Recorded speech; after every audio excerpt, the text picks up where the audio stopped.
अस्सलाम वालेकुम। सीखो सब कुछ में खुश आमदीद। दोस्तों, आज हम सीखेंगे कि हम किस तरह यूनिट्स को यूज़ कर सकते हैं नंबर के साथ। तो इस वक्त हमारे पास कंप्यूटर वर्ल्ड की सेल्स रिपोर्ट दी हुई है, जिसमें date, product, unit price, quantity और अमाउंट दिया गया है, और हमने क्वांटिटी का टोटल भी किया हुआ है। तो दोस्तों, अगर हम इन क्वांटिटी पर यूनिट का इजाफ़ा करें तो इसको किस तरह किया जा सकता है। अगर हम इसमें फॉर एग्ज़ाम्पल मैं 20 के आगे यूनिट्स का इजाफ़ा करता हूँ, पीसीस लिख देता हूँ कि 20 पीसीस है, तो जैसे ही मैंने इस पर इंटर किया तो आप देखेंगे कि ये 20 इस टोटल से हट गया, यानी कि ये मुझे टोटल करने नहीं दे रहा। तो इसको किस तरह हम करें कि पीसीस भी लिखा हुआ आए और इसका टोटल भी हो जाए। तो इसको किस तरह हम कर सकते हैं, आइए देखते हैं। मैं इसको सबसे पहले कंट्रोल Z कर देता हूँ ताकि नॉर्मल पोजीशन में आ जाए।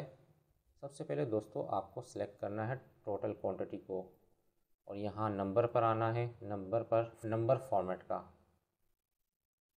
जैसे ही मैंने नंबर फॉर्मेट पर क्लिक किया, इस वक्त क्या है, ये जनरल हो रहा है, तो मैं इस पर कस्टम पर आऊँगा, और कस्टम पर सबसे पहले मुझे जनरल को हटाना है।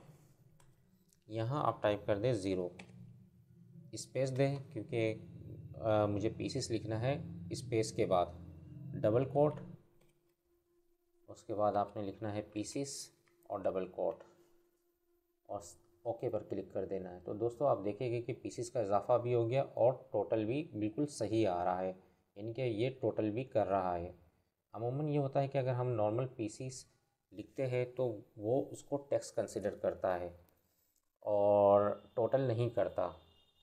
तो आइए मैं यहाँ टाइप करता हूँ 50, तो देखिए टोटल बिल्कुल सही काम कर रहा है।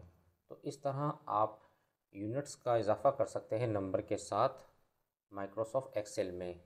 तो दोस्तों, उम्मीद है कि वीडियो आपको बहुत पसंद आई होगी। लाइक और सब्सक्राइब करना मत भूलिएगा। दोस्तों, आप मेरे चैनल को सब्सक्राइब ज़रूर कीजिए ताकि कोई भी नई वीडियो आए तो उसका नोटिफिकेशन आपको मिलता रहे। Thanks for watching. अल्लाह हाफिज़।